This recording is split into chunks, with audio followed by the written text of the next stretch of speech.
بسم الله الرحمن الرحيم. الحمد لله رب العالمين، والصلاة والسلام على أشرف الأنبياء والمرسلين نبينا محمد وعلى آله وصحبه أجمعين، أما بعد. معزز سامعین کرام، وضو سے متعلق ہم نے بہت ساری باتیں سماعت فرمائی ہیں. وضو کے اعضاء کو کتنے بار دھلنا چاہیے،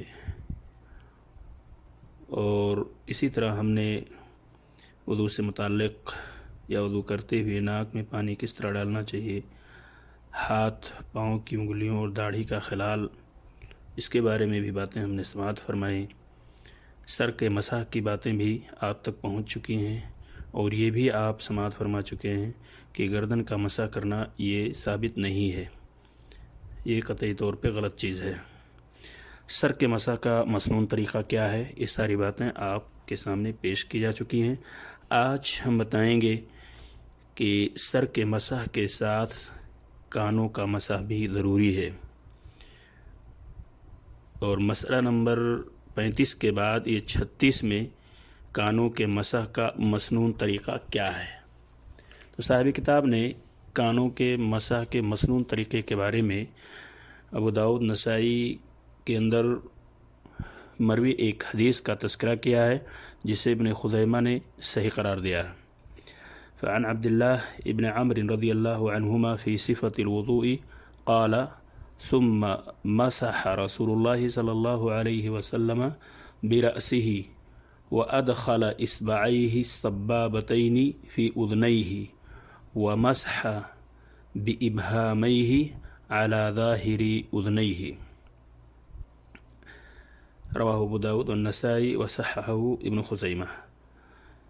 اس حدیث کا ترجمہ یہ ہے کہ حضرت عبداللہ ابن عمر رضی اللہ عنہما وضو کا طریقہ بتاتے ہوئے فرماتے ہیں کہ رسول اکرم صلی اللہ علیہ وسلم نے اپنے سر کا مسح کیا، اور مسح کا طریقہ آپ سماعت فرما چکے ہیں کہ کس طرح سر کا مسح کرنا چاہیے.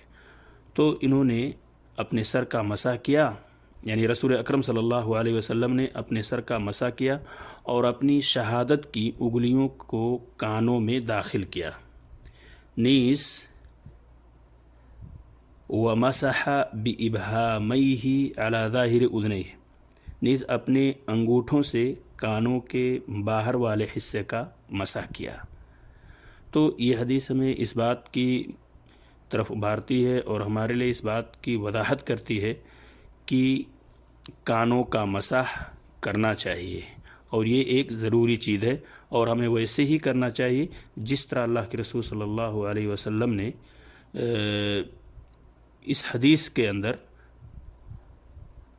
اپنے کانوں کا مسح کیا ہے.